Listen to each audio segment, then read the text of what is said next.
Fala pessoal, sejam bem-vindos a mais um episódio do Elite Fiscal Podcast.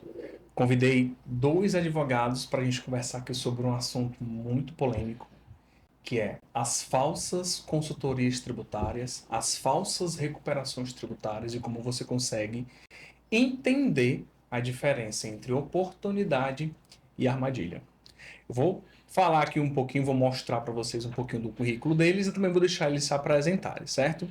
A gente tem com a gente hoje o Dr. Rodrigo Portela, que é graduado em Direito desde 2010, mais de 15 anos de experiência no direito para a empresa, especialmente na área tributária, empresarial e civil. Já prestou serviço como estagiário, advogado em outros escritórios, foi conselheiro do contencioso aqui do estado do Ceará, professor convidado em diversos cursos do direito, foi membro da Comissão do Direito Tributário aqui da OAB Ceará e hoje é sócio do Holanda Martins e Portela Advogado. Juntamente com ele, nós teremos outro Rodrigo, que é o Dr. Rodrigo Damasceno, que é advogado tributarista com pós-graduação em Direito, Processo e Planejamento Tributário pela Unifor e mestre pela UFC. Professor em tributário na pós-graduação da Unifor, em cursos que existem aqui no estado do Ceará e em São Paulo. Autor de artigos e coautor de livros em processo de direito tributário, também sócio do Holanda Martins e Portela. Sejam muito bem-vindos ao nosso podcast. Você tem a palavra aqui para se apresentar e conversar com o pessoal antes da gente começar o nosso assunto propriamente dito. Pode começar. Bom dia, eu sou o Rodrigo Portela, como o Bruno falou, né? Trabalho com direito tributário desde mais ou menos 2008, né? Então tem um chão, né? Direito tributário para mim foi uma área que no segundo semestre da faculdade eu decidi que eu ia ser um advogado tributarista, mesmo sem saber o que era, né? Talvez por causa da vivência que eu tive na vida empresarial dos meus familiares e vendo que o tributo sempre foi um gargalo, né? E aí, a partir daí, eu estagiei num grande escritório de direito tributário, o qual sou muito grato, que foi onde eu aprendi muita coisa do que eu sei hoje do direito tributário, né? E a partir daí finalizei, né? Finalizei não, né? Porque a gente sempre está estudando direito tributário, principalmente com a reforma tributária. Mas me tornei ainda mais forte no direito tributário no momento que eu fiquei no contencioso administrativo, né? Que é onde a gente teve uma oportunidade enorme de olhar vários tipos de situação fiscal, né? De várias empresas ali sendo autuadas por matérias das mais diversas e a partir daí tive ainda uma maturidade maior, né? E agora a gente estudando aí com a reforma tributária, né? Todo mundo vai ter que se preparar para crescer cada vez mais, né? E basicamente isso, é uma área que eu realmente sou apaixonado pelo direito tributário, uma área que eu escolhi para seguir na minha vida, né? E vamos tentar hoje ajudar um pouco, né, entender melhor o que é que está acontecendo no mercado, porque de fato é um reflexo do que já aconteceu há 10 anos atrás, né? Só que a memória do empresário hoje ela é um pouco curta, né? Há 10 anos atrás nós tivemos esse boom de recuperação de crédito tributário, muitas empresas infelizmente vieram a quebrar por causa desses por causa dessas análises ruins que foram feitas, né? Dessas análises inventadas que foram feitas, de verdade, né? E hoje voltou essa situação, eu acho que por uma questão de memória mesmo, né? Então hoje a gente vai avançar muito nesse tema. E você, doutor Damasceno, como que você iniciou aí no tributário, né? Como que você escolheu o tributário para atuar? Pronto, tudo bom, Bruno? Tudo bem. Meu sócio Ixará Rodrigo, caros ouvintes. Inicialmente eu agradeço o convite, é motivo de muita felicidade e satisfação estarmos aqui para tratar de um tema tão relevante e tão atual. Como o Portela já adiantou, nós temos sido bombardeados pela mídia com escândalos envolvendo falsas consultorias, falsos créditos tributários, e o nosso dever hoje vai ser alertá-los, mostrá-los o que é fantasia e o que é realidade, para que juntos consigamos trilhar um caminho, sim, de um crédito tributário lícito, legal e devido. E a minha trajetória no direito tributário, uma fala do Portela chamou muito a atenção porque se encaixa com a minha história. Eu estou aqui porque eu escolhi estar aqui.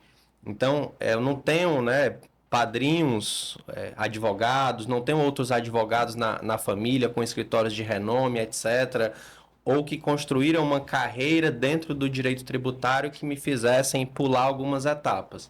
Não, na verdade, eu iniciei dentro do direito já com uma certeza que seria a advocacia, isso é fato, embora eu venha de uma família com muitos concursados, né, então eu tenho Os meus pais são aposentados da Cefaz, eu tenho 2 irmãos concursados, mas o concurso público nunca foi uma realidade para mim.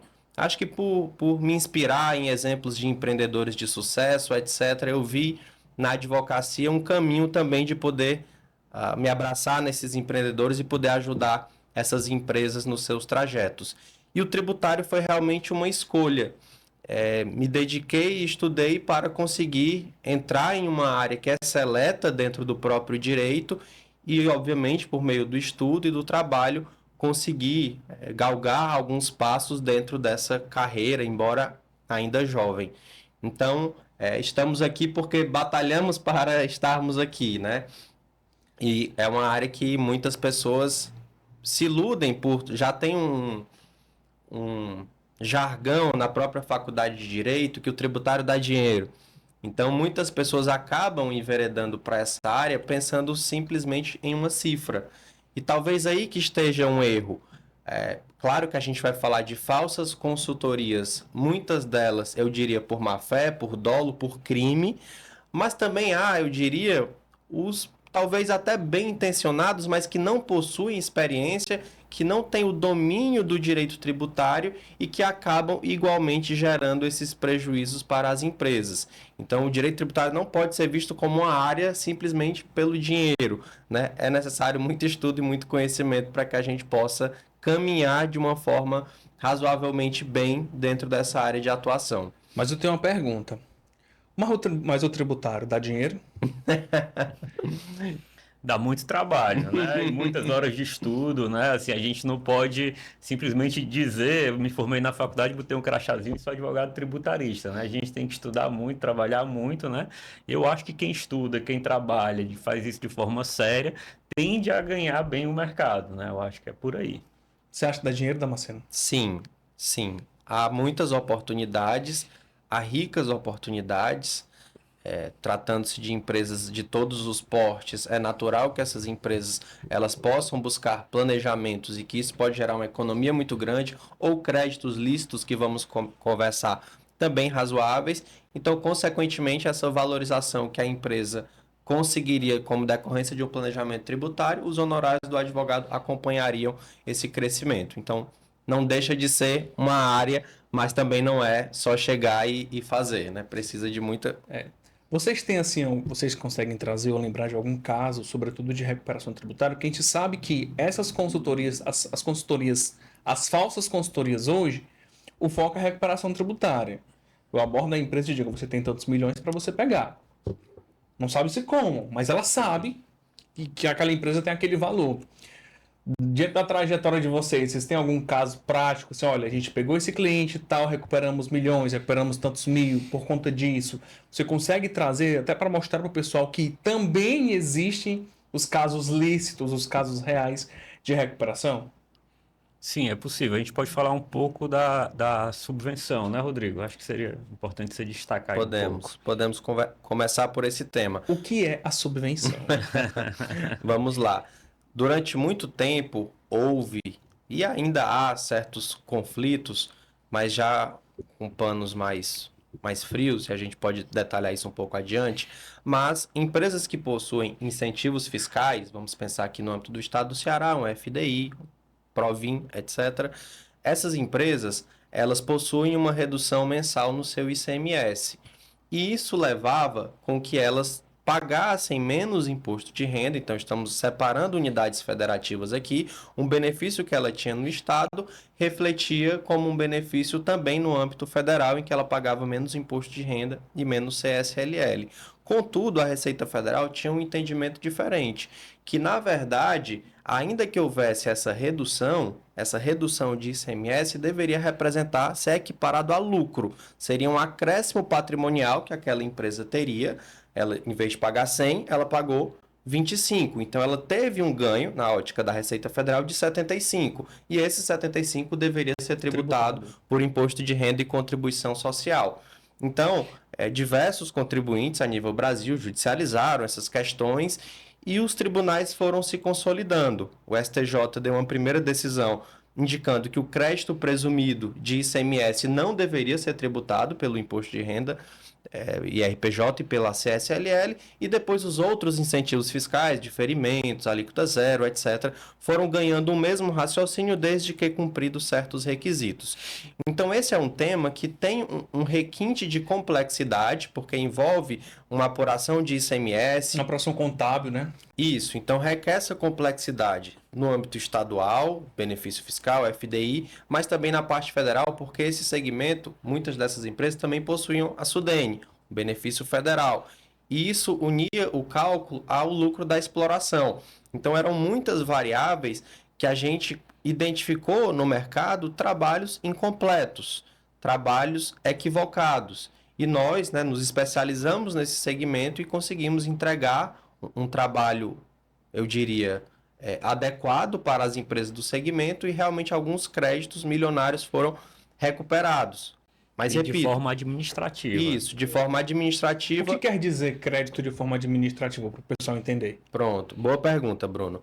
A gente separa esse trabalho de recuperação de créditos em dois grupos, vamos assim chamar. Um grupo seria o das teses tributárias ou de uma recuperação judicial, que a gente entende que aquele crédito não é admitido pela Receita Federal, tampouco pelo CARF, e nós precisamos entrar com um processo judicial para que essa recuperação seja autorizada pela Justiça, como uma ordem judicial, e aí o contribuinte vai fazer isso de uma forma segura. Por outro lado, há posições que a própria Receita já reconhece, seja porque o posicionamento dela é por reconhecer, seja porque ela foi obrigada pelo judiciário a reconhecer. É o caso das subvenções. Depois de diversas decisões dos tribunais superiores, a Receita teve que se obrigar a reconhecer esse direito aos contribuintes. Então, esse foi um trabalho que a gente fez de recuperação de créditos de subvenções, de incentivos fiscais sobre o imposto de renda e CSLL, até 31 de dezembro de 2023, porque daí em diante a Lei 14.789 instaurou um novo regramento de subvenções, que aí é uma nova discussão que a gente pode conversar mais à frente. Então, deixa eu ver se eu entendi. Eu tenho uma empresa de telecom que ela tem um benefício estadual e também tem um benefício federal, que você chamou de SUDENE. Isso. E aí esses ambos benefícios não devem ser tributados para imposto de renda e CSLL.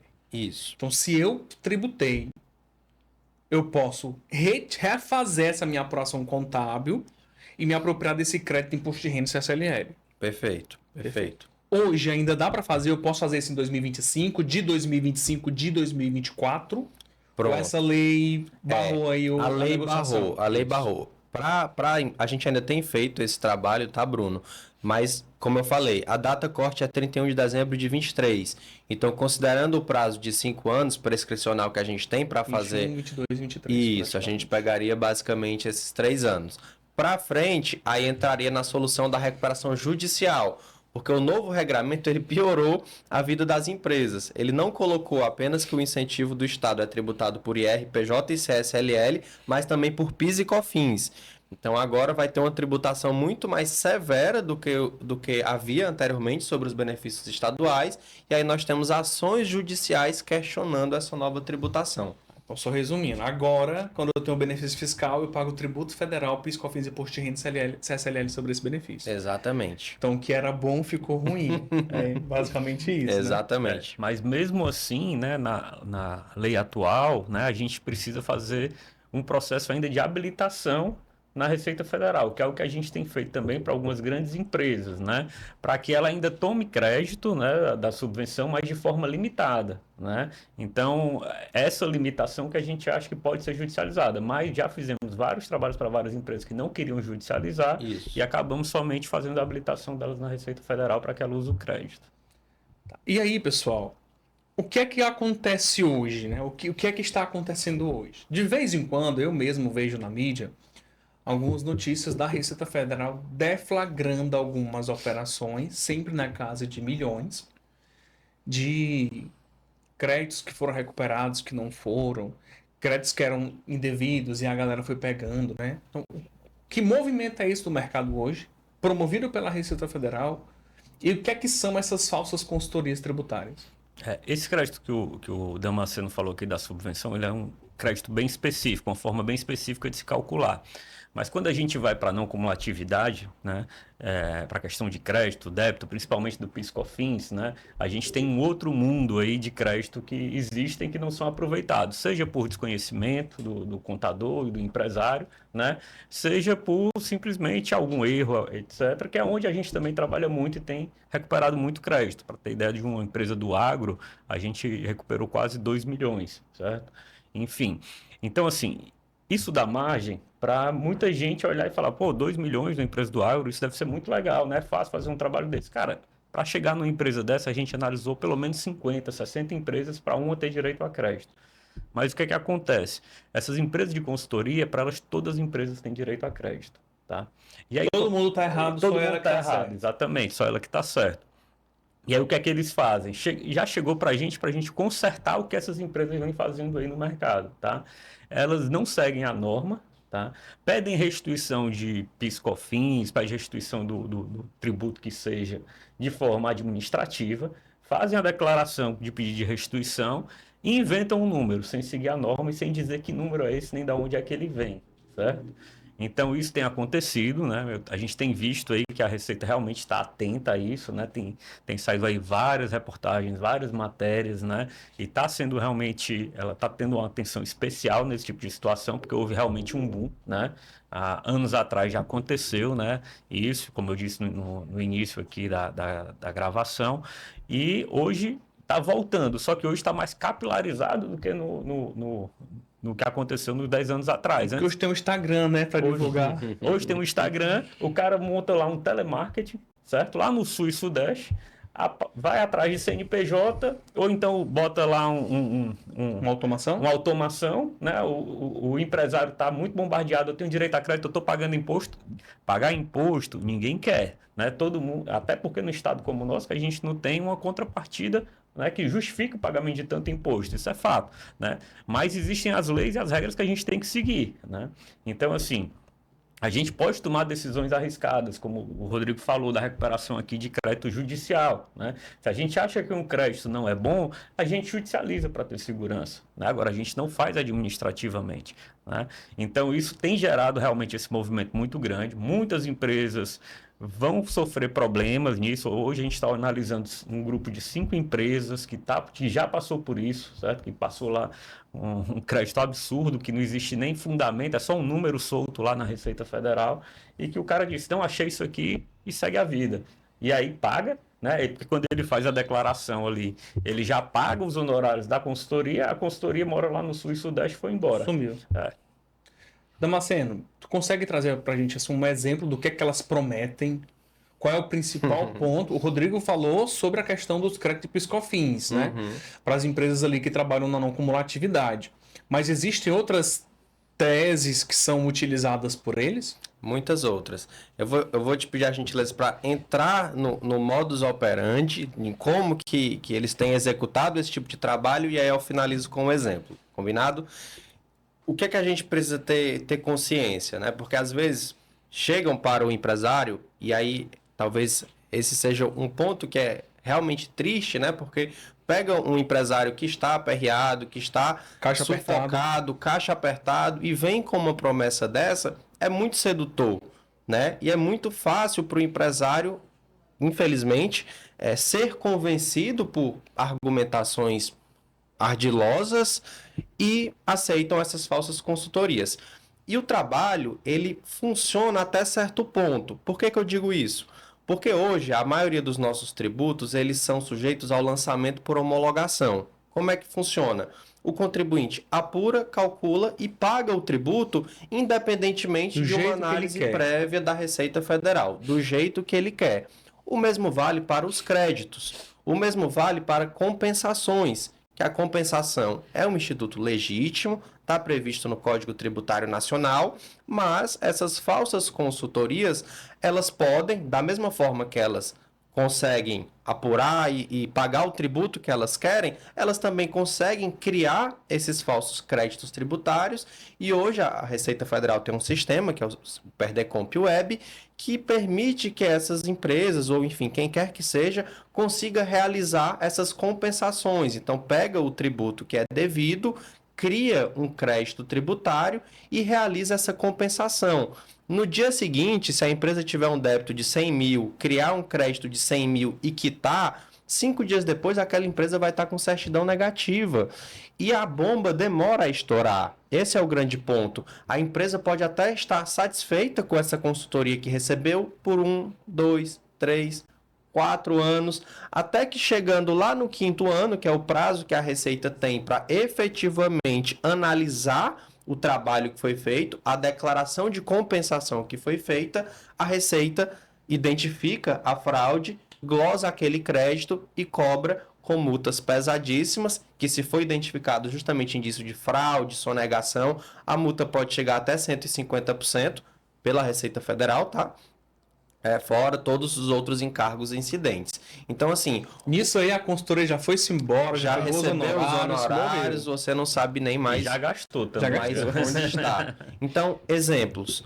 Ainda dentro do PIS e da COFINS, nós estivemos em uma palestra há 1 ou 2 semanas sobre reforma tributária em um escritório de contabilidade e conversando com as sócias do escritório posteriormente, elas me confessaram: doutor, nós recebemos de um cliente a planilha de uma consultoria dizendo que ela tinha créditos milionários de PIS e COFINS.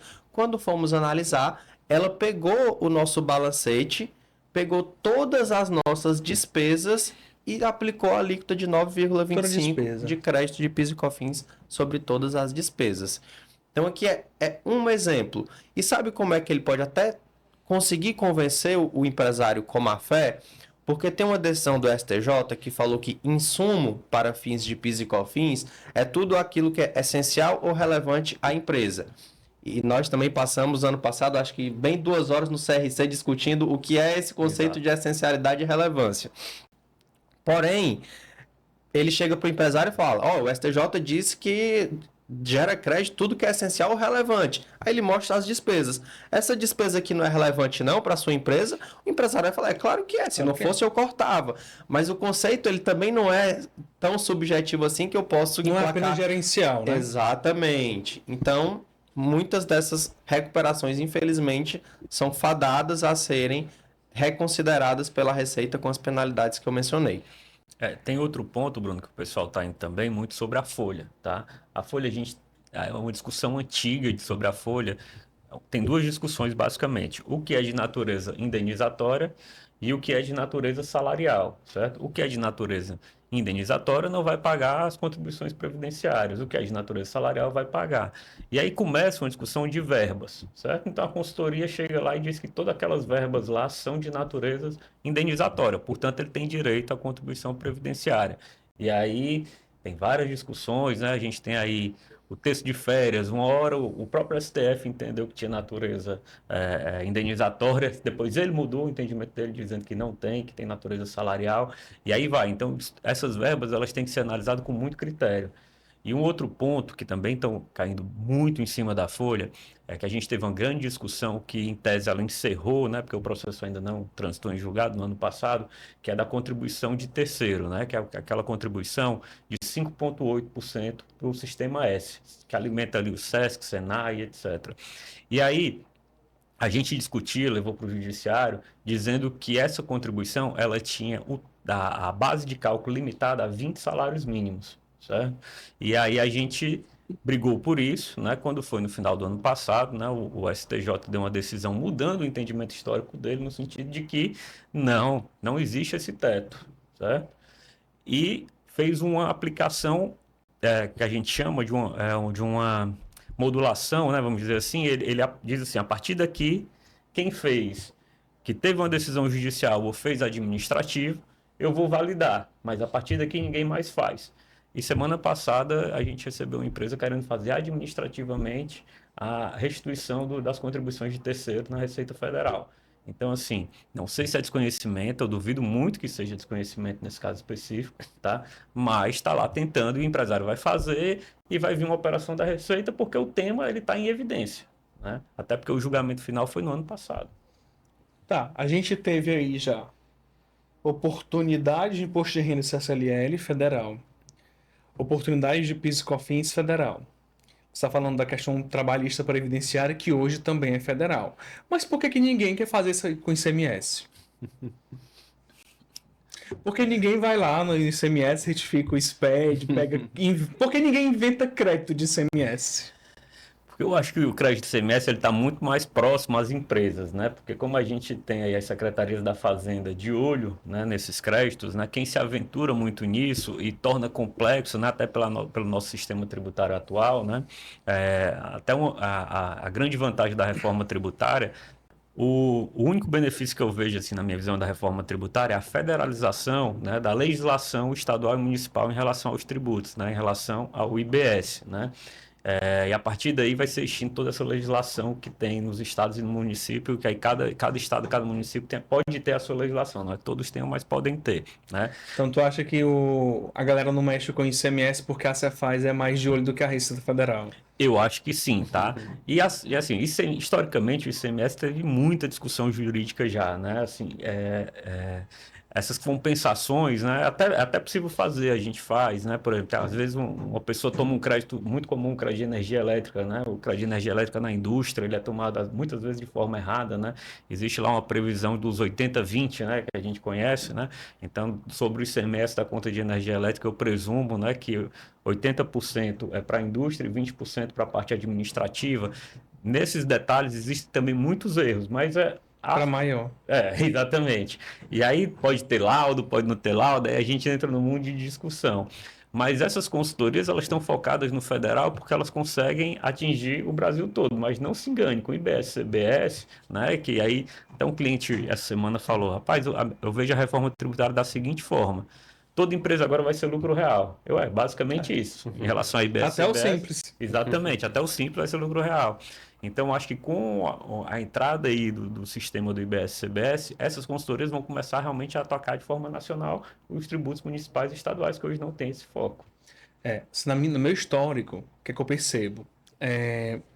Sempre que alguma empresa traz para mim uma questão de ICMS, que é a minha área de especialização, ela está pagando ICMS a menor. Nunca é a maior. É sempre a menor. Esse Ela é é o sempre a fato. menor. É um crédito que ela está usando que não existe. É um débito que ela deixou de lançar. Né? Quando a gente vem para o federal, não. Para o federal, ali tem uma possibilidade de crédito. Na tua história, Damasceno, você enxergou, quando tu lida com ICMS, é mais a pagar ou a recuperar? É mais auto de infração ou possibilidade? É mais apagar, e você tocou em outro ponto, em por que que essas consultorias também chegam nesses resultados milagrosos, porque muitas vezes eles só olham sobre a perspectiva do crédito. Então, quando a gente faz um trabalho de recuperação tributária, naturalmente a gente analisa os pagamentos a maior que estão sendo feitos, ou os créditos que não estão sendo tomados, mas a gente não esquece de olhar a parte do débito. Então, se a gente vê que também, por outro lado, ele está pagando em outras situações menos do que deveria, ou está tomando crédito mais do que deveria, a gente não avança com esse processo de recuperação. É como o Portela falou, às vezes de 50 empresas, uma é que a gente vai colocar para frente o processo de recuperação. Talvez na mão dessas falsas consultorias, das 50, eles colocariam a 50, porque eles só olham pela perspectiva do crédito. E aí depois vem essa bola de neve dos outros erros que também gerariam um pagamento a maior às empresas que isso não foi olhado.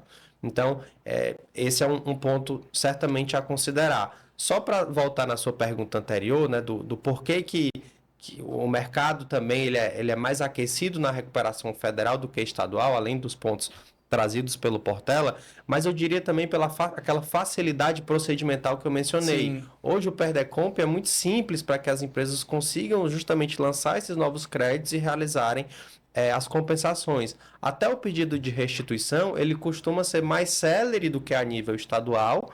A compensação tem menos amarras do que as compensações também a nível de ICMS. Então, são elementos que também colaboram com o mercado mais aquecido dos tributos federais frente ao ICMS. Se contar assim, se você pede, por exemplo, 2 milhões para a Receita Federal, diante do volume de arrecadação dela não é nada. pequeno. Mas para o Estado, você pedir 2 milhões de reais Isso. é um valor relevante que ele vai querer analisar centavo a centavo para que não seja dado, né? Aliás, até os pedidos de restituição legais, eles demoram. Imagina se você fazer um pedido desse, né? Isso. Como que eu consigo identificar? Imagino eu, empresário, certo? Que eu sou bombardeado, que eu recebo ligação, que eu recebo e-mail. Semana passada eu recebi um e-mail de um DAF para pagar de uma empresa de contabilidade. Não sei de que era. Recebi um DAF. Então ele recebe e-mail. Hoje, quando você abre no mesmo minuto que você abre um CNPJ e o seu telefone está no cartão CNPJ, você será bombardeado de ligações. Sim. Bancos, créditos e as recuperações tributárias. E as empresas de telefonia. De maquininha e telefonia. Na mesma hora. Assim, é surreal isso. Como que eu consigo identificar como que se de fato é uma recuperação? Qual a recomendação que você dá? Não somente para eu como empresário, mas para eu contador, que tenho a minha carteira de clientes e que meus clientes são bombardeados, eles me ligam, e aí? Isso aqui é ou não é? Me prova que não é, ou me prova que é. Né? Legal. Porque, só concluindo, quando eu, na condição de contador, um cliente me procura dizendo que tem um crédito e aquele crédito existe, ele não diz, mas está evidenciado que eu não fui competente o suficiente para apurar as empresas dele do jeito certo. Então, evidencia-se que eu não sou um bom contador. Então, como que a gente consegue enxergar, no seu ponto de vista, o que é armadilha, o que é solução, o que de fato é e o que não é? Legal. Acho que vamos para algumas dicas práticas, né, para identificar essas falsas consultorias. A primeira, infelizmente, vai ser desconfie. Eu acho que diante do cenário que a gente tem vivenciado hoje, é o seu negócio, é o seu futuro, é o futuro da sua família, empresário. Então, o mínimo que você tem que fazer é desconfiar. É ter um pé atrás com essa primeira proposta que você recebe, por exemplo, de uma consultoria tributária. Partindo daí, busque referências. Então, consulte pelo nome daquela empresa, consulte se ela já possui algum processo de algum cliente contra ela, cobrando, se você encontra o nome dela no mercado, falando bem ou mal, busque feedbacks sobre a atuação daquela empresa. Se ninguém conhecer ou se alguém já tiver tido uma má experiência, já pode ser mais um indicativo que por aquele caminho você não deve seguir. Só nesse aspecto lá, quando sempre chega um cliente novo lá no escritório, a gente diz, aqui é o nosso endereço, tá? A gente está aqui há 16 anos, certo? Então, procure consultorias que estão assim, eu não vou fazer nada absurdo na sua empresa para que me gere um problema sobre isso. E não só isso, a gente ainda tem seguro de responsabilidade civil para cobrir um eventual erro que possa ter. Então, assim, a maioria das empresas que estão vindo nesse sentido aí, que o Damasceno falou que desconfie, não tem nem sede aqui. Né? Então esse é um ponto muito importante. Com certeza. Mas também possa existir, eu posso ser um grande escritório e fazer isso. Pode. E tem acontecido. Mas... E aí, quais são os outros indicadores, o né? O próximo passo é assim, sempre que possível, o ideal é que haja um double check. Então, que de forma alguma já seja acreditada aquela informação passada por o maior escritório que seja e já vá partir para as compensações. E aí, qual o grande problema? Muitas vezes, o escritório faz essa proposta, a contabilidade não se sente, ela até alerta o empresário muitas vezes, mas ela não se sente na obrigação de, porque não está no contrato dela, em ter que rever o trabalho alheio, e isso acaba passando. Mas sempre que possível, a ideia era que tivesse um segundo olhar, que pudesse criticar aquelas informações, e aí teria como validar ou criticar e rechaçar o trabalho de uma falsa consultoria. E então, na minha visão, isso é um grande risco que as contabilidades correm, né? Porque elas entregam, a pedido óbvio do empresário, a autorização dele, o certificado digital, né? Muitas vezes não passam procuração, entregam o certificado digital mesmo, né? E uma empresa fazendo um serviço desse inapropriado pode sim resvalar no contador, né? Então o contador tem que ficar atento, né? Justamente por isso. Eu vou passar o certificado digital. Não, vamos mandar uma procuração específica para a empresa X, né? E não ficar realmente entregando o certificado dessa forma. É porque assim, quando você fala de fazer o double check, eu entendo. Mas olha só, eu como empresário, eu tenho uma contabilidade. E chega alguém me dizendo que eu tenho um crédito tributário, que ele existe porque essa contabilidade não enxergou. Então, eu vou validar com quem provavelmente cometeu o erro ele fica numa sinuca de bico, assim, né? Para onde procurar? Vou procurar uma outra empresa, né? Eu vou seguir quem no Instagram para me dar essa possibilidade? Porque também hoje dentro do Instagram, dentro do TikTok, existem cortes de fake casts Sim. de profissionais prometendo mundos e fundos. Sim. Recentemente eu vi um corte do podcast de uma pessoa dizendo que um curso não é curso. Que um curso é um videobook. E que por isso tem imunidade de ICMS e alíquota zero de PIS e COFINS. Quando você quer uma balela. Curso é curso, livro é livro. Né? Então, ele fica sem saber. Eu vou no Jus Brasil, eu vou consultar, porque o empresário, normalmente, ele não sabe absolutamente nada. Sim. Ele só quer que alguém diga assim, ó, tá aqui, tu paga menos aqui. Uhum. Como? Não quero saber. Aqui. Então, aquela promessa cega muitas vezes ele, né? E você falou uma coisa importante sobre o certificado digital. Mas tem algum documento, tem alguma coisa, tem alguma coisa na Receita Federal, tem algum processo que eu tenho que olhar para validar isso daí, para dar mais segurança, para ele consegue enxergar? Vai ter que procurar o Holanda Martins e Portela, como que é isso? A gente pode fazer, mas brincadeiras à parte, Bruno, vai ser a dificuldade, realmente, né? Não deixa de ser, porque como você falou, muitas vezes, infelizmente, o empresário, ele já parte de uma suspeita que a contabilidade dele está errando. Às vezes ele já carrega isso consigo, né? Tô com esse contador, mas o meu contador está errado. Se aparecer qualquer pessoa na esquina dizendo que eu tenho 5 milhões de recuperação de crédito, ele tá certo e o meu contador tá errado. Então, evidentemente, talvez o empresário, em alguns casos, ele não questionasse o próprio contador porque ele já desconfia, né? É claro que no mundo ideal seria uma terceira pessoa, né? Uma terceira pessoa que não teria nem a possível parcialidade do contador, que supostamente pode ter cometido algum equívoco, e também não vai ser o próprio detentor do crédito, né? Então, se houver mais uma parte, pode ser o jurídico, né? Se ele já tiver um jurídico especialista, claro, na área, poderia opinar diante dessa matéria, ou uma outra empresa de consultoria à parte para fazer essa dupla checagem. Mas, claro, isso é no mundo ideal. Na realidade, infelizmente, a gente sabe que não é o que tem acontecido e que esses erros só vão ser descobertos quando a Receita Federal glosar esses créditos. E tem um outro fator, Bruno, que é muito engraçado nesse tipo de situação, é que assim, chega pra gente como se a gente fosse burro mesmo, né? Assim, o advogado, o contador, ele é burro por não enxergar essa oportunidade, entendeu? E muitas vezes vários clientes nossos estão sendo abordados, claro, por essas consultorias e chegam pra gente e pedem uma dupla checagem. E a gente fala que a situação XYZ a gente não acredita, certo? Na outra situação pode ser se for nesse sentido aqui, mas tem que tomar cuidado. Só que o empresário ele não quer escutar isso, entendeu? E a decisão no final é do empresário e ele precisa assumir essa responsabilidade, né? Acontece muito agora, por exemplo, com uma terceirização de mão de obra, né? Eu acho que isso está também muito em evidência, né? Explica o caso todo, assim, a estratégia. Vou chamar de planejamento, não, a estratégia que o pessoal usa. Eles adotam uma estratégia no seguinte sentido: eu sou uma empresa, né? Lucro real, lucro presumido, que tem uma folha muito alta, né? Então, o que é que eu faço? Eu abro a empresa do Simples Nacional, jogo essa mão de obra para dentro da empresa do Simples Nacional e, por consequência, eu economizo o INSS, que é onde vai pesar muito na folha dos funcionários, né?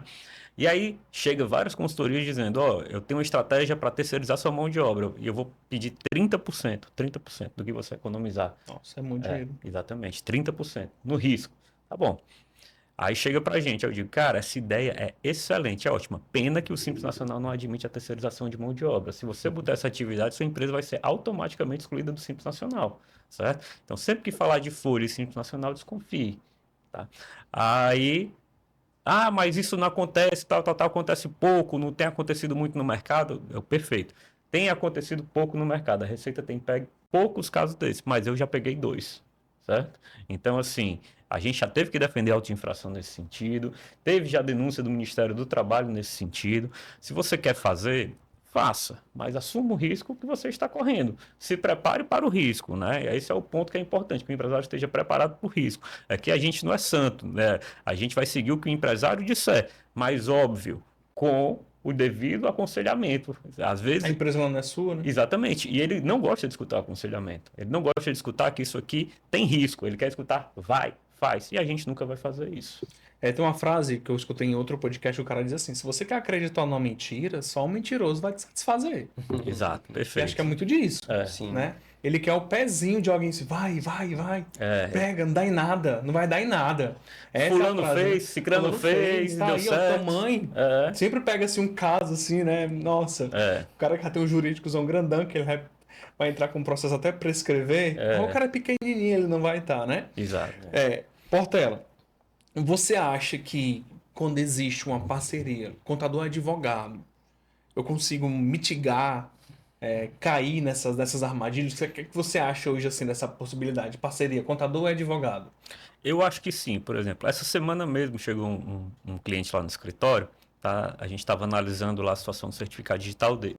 E a gente viu algumas incompatibilidades com as declarações dele, principalmente os pedidos de restituição, que a gente não achou muito apropriado para o caso. Certo? O que é que a gente fez? A empresa não chegou pelo contador, mas eu conheço o contador dele. Então, de uma forma ética, né, a gente tem que ligar, cara, dá uma olhada nessa situação, vê se eu estou enxergando isso certo, se isso está errado. Eu posso estar errado no meu entendimento, veja aí, porque a gente vai precisar corrigir isso, se eu tiver certo. E aí, a partir disso, a gente vai criando essa parceria. Então, assim, erros acontecem, certo? O que a gente tem que fazer é solucioná-los, né? E da melhor forma possível para o empresário, tá? Independente de qualquer coisa, a parceria com o contador ela é muito importante para um validar o outro, né? E até nesse tipo de parceria a gente acaba crescendo, porque muitas vezes o contador chega com informação lá do dia a dia que a gente não tem, né? E passa e a gente vai trabalhar com aquela informação. E muitas vezes a gente passa a informação para o contador que ele não tem, e a partir daí, ele naquela empresa ele fazia assim, mas ele vai corrigir todas as outras empresas dele nesse sentido, entendeu? Então essa troca com contabilidade ela é realmente muito boa e muito importante. É importante a gente deixar claro, pessoal, o seguinte. Ficou muito claro aqui no que a gente conversa, a questão de erro. O erro, ele não acontece na intencionalidade. É importante a gente deixar isso aqui claro. O erro, ele acontece por quê? Imagina uma empresa de contabilidade com 500 empresas. Lucro real e lucro presumido. É um volume de dados muito alto para processar. Eu peguei recentemente o caso de um supermercado, foi só fazer uma análise do diferencial de alíquota. O cara está no varejo, é um supermercado no varejo, e tem um faturamento mensal de 5 milhões de reais. Então é muito cupom, é muito item, é muita NCM para analisar. Então a possibilidade de erro está muito mais vinculado ao volume de dados para fazer o processamento do que na intencionalidade de cometer o erro. Esse é o primeiro ponto. O segundo ponto é o seguinte: a capacidade incrível que o fisco tem de mudar as coisas da noite para o dia. A gente está conversando aqui, você está assistindo esse podcast, e a legislação está mudando. Aí agora vem a reforma tributária, vem não, ela já veio.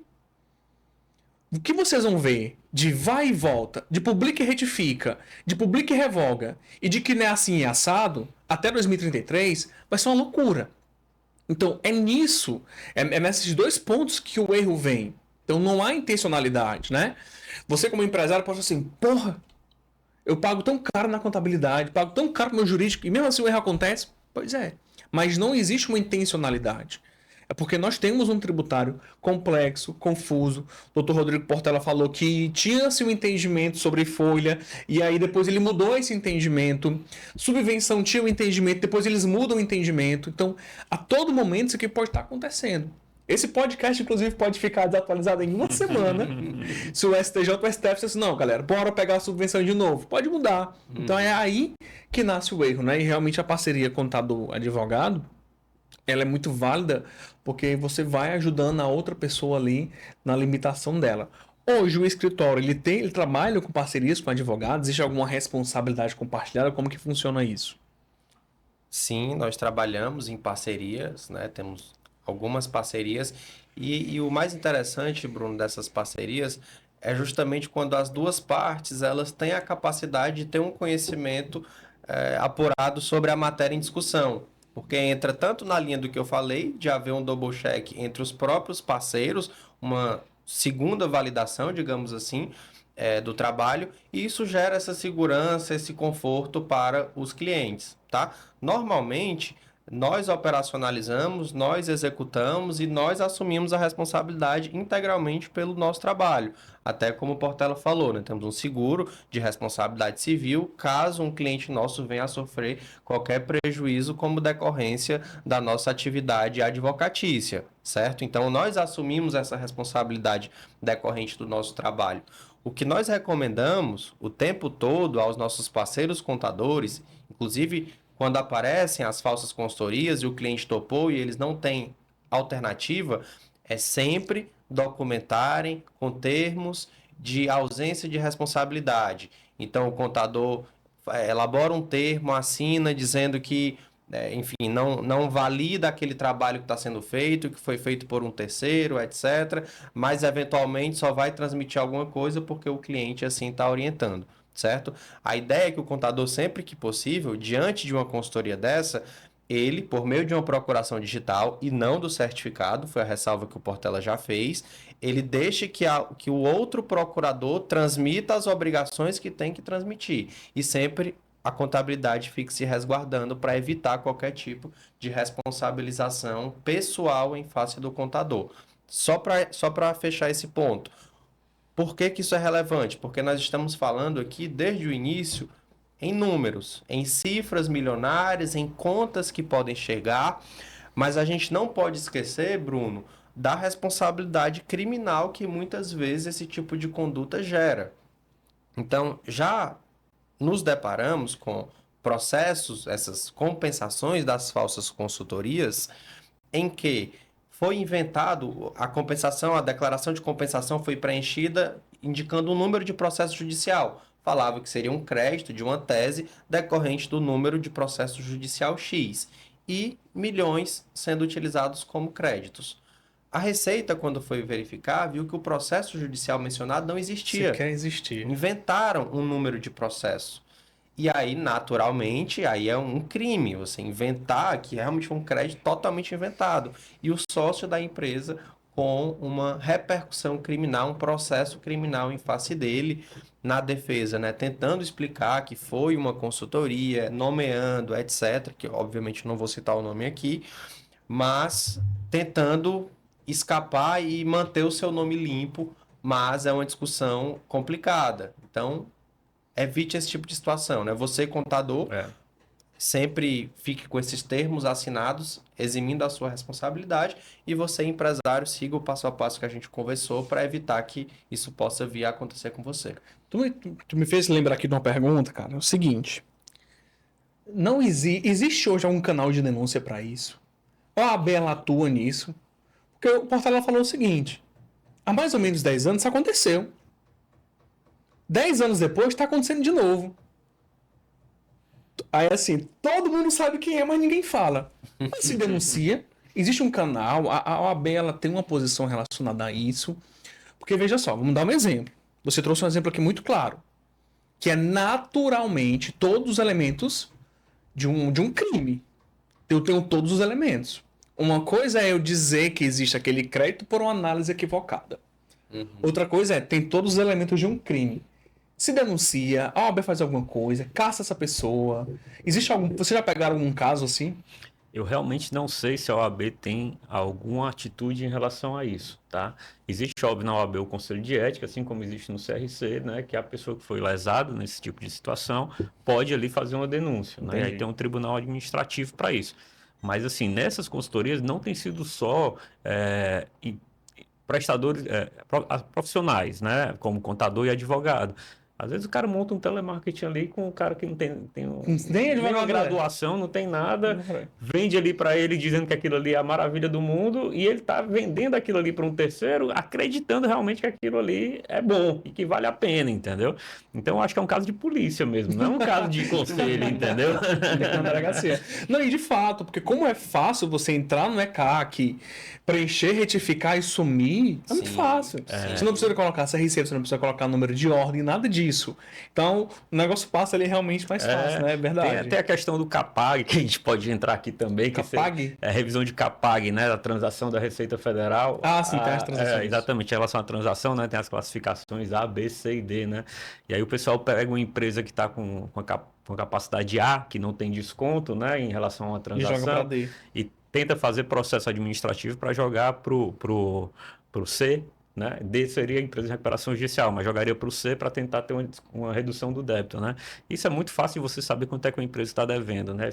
Hoje é público lá no Regularize, você consulta sem botar um CNPJ, sai a lista de todos os devedores a nível Brasil, né? É uma SPC público das empresas. Exatamente. Então, esses dados estão disponíveis, né? Então, o pessoal sai pegando, sai tentando vender, sai tentando reduzir CAPAG. Muitas vezes o que a gente tem visto é um aumento do débito, porque o pessoal pega os valores que estão lá na Receita, que não foram para a Procuradoria, e entra com mandado de segurança, porque diz que vai jogar para a Procuradoria para depois reduzir o CAPAG. Aí tem todos os encargos em cima disso, aumenta o valor que estava lá, e aí às vezes não tem o êxito de conseguir a redução do CAPAG. Então ele fez para aumentar a dívida da empresa e o advogado e o empresário ainda pagou honorários, né? Então o pessoal é muito esperto, assim, o pessoal está todo o tempo tentando ganhar dinheiro, né? E de forma fácil, né? E não é fácil realmente o trabalho. Ganhar dinheiro de forma justa não é fácil, Exatamente. Né? Do jeito errado é bem facinho. É bem facinho.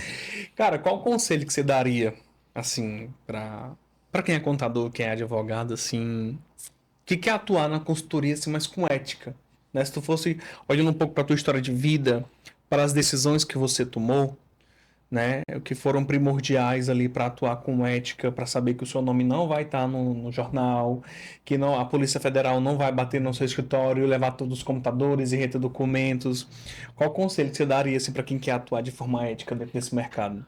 Bruno, eu acho que é uma questão que a gente tem muito forte lá no escritório, a gente ser sempre conservador, né? Conservador no sentido de que se existe um risco, a gente não avança. Se para a gente existe um risco, a gente não avança. E quando não existe o risco, a gente ainda diz para o empresário que existe esse risco, entendeu? Que ele tem que assumir, que a pior hipótese seria essa. E aí, com isso, por exemplo, eu já tive casos absurdos de alguns valores serem bloqueados do empresário, da exceção, em ação judicial. Mas como eu alertei o empresário, ele continuou comigo há 16 anos como meu cliente, mesmo ele tendo esses valores bloqueados, que seria a exceção da exceção. Então, acho que a comunicação com o cliente, eu acho que falar sempre de forma clara, explicar para que ele entenda. Às vezes eu sou até chato conversando com o cliente, porque eu vou em cima das formalidades, da legislação, digo, ó, nesse teu caso tem um artigo tal, tal e tal, é assim, eu preciso que você entenda para que você tome sua decisão. E aí o risco é esse. Até fica um papo meio chato assim, né? Porque é um papo muito técnico com o empresário, que às vezes ele não quer escutar, né? Mas eu acho que esse é um caminho que eu gosto de traçar, é um caminho que eu gosto de seguir, para que eu, não empresário, consiga dormir à noite em paz. Eu acho que a minha consciência é o meu maior guia aqui nesse tempo de trabalho. Só complementando, Bruno, algo interessante também nessa linha que a gente entrega é uma matriz de risco, né? Então a gente usa aquela famosa política do semáforo, o verde, o vermelho e o amarelo. Então a gente analisa os créditos tributários sobre essas três perspectivas. O que a gente classifica como um crédito verde, ou seja, vamos avançar. É aquele crédito, se for federal, por exemplo, que ele já foi chancelado nos tribunais superiores, que ele é reconhecido pela Procuradoria da Fazenda Nacional e pela Receita Federal. Ou seja, a gente não identifica nenhum risco decorrente dele. Por exemplo, se pensarmos em PIS e COFINS, a gente lendo a Lei 10.833, a gente tem as hipóteses de créditos de PIS e COFINS, os chamados créditos básicos, e muitas vezes a empresa não está tomando todos eles. A gente pode afunilar, tem a questão do conceito de insumo que eu falei. A contabilidade pode não estar segura, o que é insumo, o que é que não é, e pode não estar tomando crédito.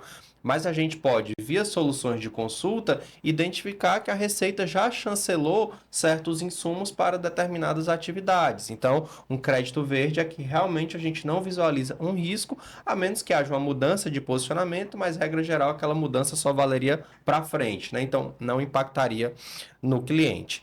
Um crédito amarelo seria aquele que a Receita Federal ela não concorda com o crédito, mas a gente tem decisões favoráveis ainda dentro do próprio CARF. Então, é aquele crédito que ele pode ser questionado na seara administrativa, mas validado no judicial, isso. Antes do judicial, no próprio CARF. CARF. A gente valida ainda na seara administrativa. Esse é o amarelo.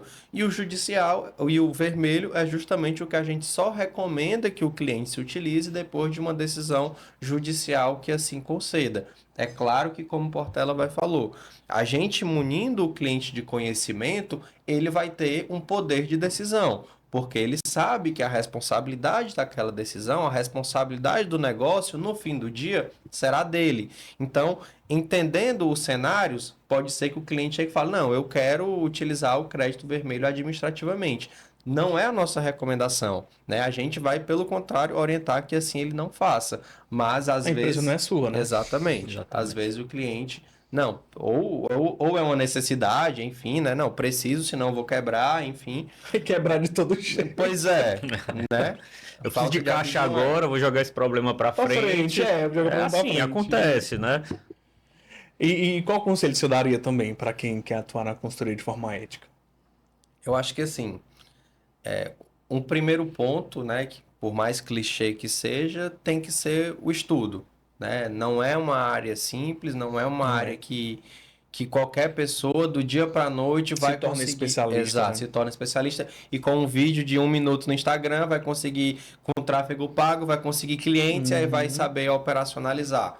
Né? Então, assim, até lá no escritório, esse é um trabalho que ele é feito conjuntamente pelo jurídico e pela contabilidade. Né? Nós não fazemos contabilidade, mas temos contadores justamente para nos auxiliarem nessas operacionalizações contábeis.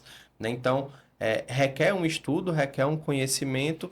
E quanto à ética, Bruno, é difícil falar porque gera aqui uma reflexão filosófica. Né? Será que ética é algo que a gente aprende, né? Ou será que é algo que a gente carrega da nossa trajetória de vida?